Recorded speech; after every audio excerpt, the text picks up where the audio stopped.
Rugby culture. Yeah, that is rugby culture. That's Rugby has such a bad image because of you uni rugby players. I'm not involved in that nonsense. Have you been sworn to secrecy? Like running around like in public naked. What, like Mario's got 300k followers on Instagram. You guys at Saracens have your famous trips, right? Trips away. Trips. Imagine some stuff goes down there, right? So I walk around this corner with Mac and we like just come, we see this like bed through a few doors. Billy's in it. Like he's like that. Was you chained to the bed? But you know what? It's good though. I'm a big fan of the Scottish. It's the best anthem, like hands down. It's the best anthem. It is the best anthem. At Murrayfield, it's definitely the best anthem. Definitely at Murrayfield, it would be. But I really like the French national anthem as well. Yeah. Oh, flower of soul. When that starts going and the bagpipes are going as well. Yeah, that's what I was, bro, that's the thing. Like it's a I want to start a campaign for like Jerusalem to be England's national anthem because actually, I said it because like God Save the King is just so It's dry. It is boring. dry. It is dry. Honestly,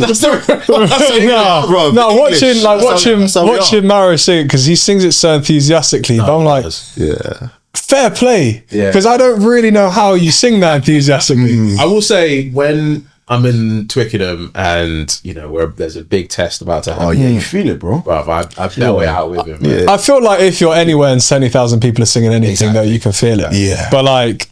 Yeah, Flower of Scotland is. The line goes. Man. That's me. Yeah. Bruv, I hate that song.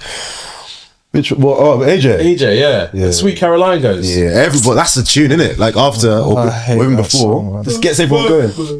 Yeah. We'll come pints down. That's just pints.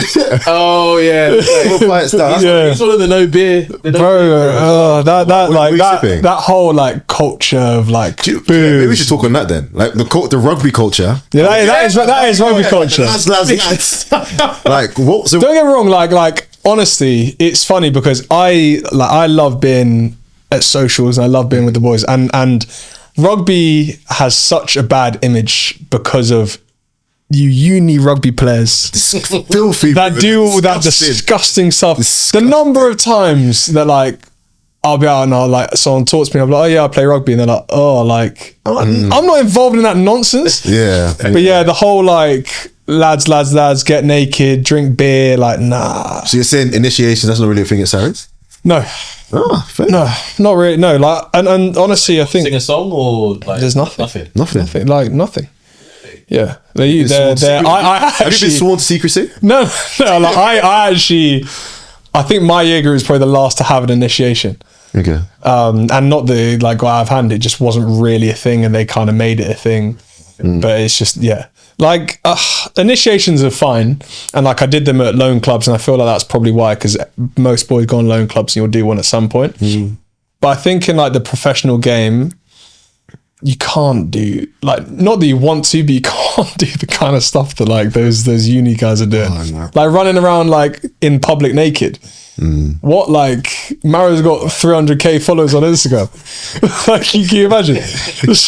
So yeah, bro. Like you'll be recognized, and even beyond that, it's like if that gets back to you or to the club that like boys, no, it's actual issues there. So right, okay. So because I know like there's so many stories of like old school rugby players. Maybe now that the game's become more and more professional, that's kind of like gotten out of the game. But you know, you got like Adam Powell and the old. What's it called? He was driving a buggy down the motorway or something. But fair. Yeah, don't get me wrong. Like those things are funny, and like also we go on trips and we do socials, and like you know, certain things happen. But like it's not through like looking for it. Things like we drink, and things, whenever anyone drinks, things can get out of hand. But like it's not through looking for certain things to happen or making things happen. I guess you guys at Saracens have your famous trips, right? Trips away. Trips. Imagine some stuff goes down there, right? Yeah, well, the last one, no, not the last one. I think the second last one was in the news because of Billy. Yeah. Billy being Taser. Bro, that it might be in bad taste, but that was so funny. That was good. No, because Nah, so it was just he hadn't drunk for like 2 years, and then was like, yeah, you know what, I'm drinking this trip. And genuinely, I saw him throughout the day, and like he'd paced himself so well.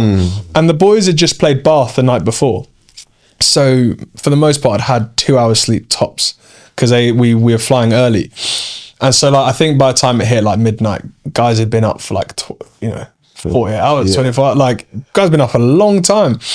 And so, you know, like Billy was like last man standing with, I think, Marco Riccioni.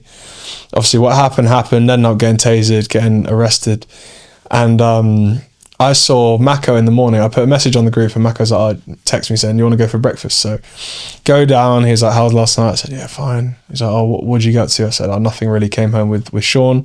What about you? He's like, oh yeah, I was at home early and you know, Billy got arrested. And I was like, yeah, wait, what? And he's like, yeah, Bill got arrested. I was like, what do you mean? He's like, he's right now, he's in jail. I was like, bruv, what? Bro, Mako's just tired of his... Bro, he did it, bro. Mako's like, yeah, I'm going to go see... He was in hospital. He's like, yeah, I'm going to go see him. He's in hospital now. I was like, damn. I was like, I'll come. So we ate our breakfasts, got an Uber, and like went into this Spanish hospital. I tried to speak a bit of Spanglish, and they like pointed us around the corner. So I walk around this corner with Mac, and we like just come. We see this like bed through a few doors. Billy's in it, like he's like that, like over the bed's like way too small room. And me and Mac are like, like, but like I'm reaching to get my phone, and then like 2 police officers stand up, and they're like, no. And we're like, was you chained to the bed? Yeah, we're like, oh shit, like this is serious. Actually serious. So I was like, like put my phone down, and they're like, yeah, we're like, oh, can we like grab him? And they're like, no. We're like, well, can we wake him up? They're like, no. Wow. And he was just sleeping like a baby, like he didn't know what was. Yeah, and then they said like, oh, he'll, you know, he just has to kind of go to court, and he just had to like pay a fine, and that was it. And honestly, the thing with that was, because we're in Mallorca, how often do people go to Mallorca and get too drunk? All the time. But how often do like 6'4", 130 kilo people go to Mallorca and get rich and take their top off? And like, honestly, all it was seeing the biggest person anyone's ever seen really drunk and not knowing what to do. Yeah. So that was it. Like, he didn't do anything actually wrong. Yeah. Like, he was just being a bit obnoxious and drunk, and they didn't know how to handle it. But yeah, that was funny. Boy, I hear it, bro. Yeah, not funny for his wife, but it was funny for me. Yeah. Oh, jeez. I'm a different type of rock star. I got class, and I got Henny overflowing up my shot glass. And yeah, I know I'm not a keeper, but can you be my mama seat by the time?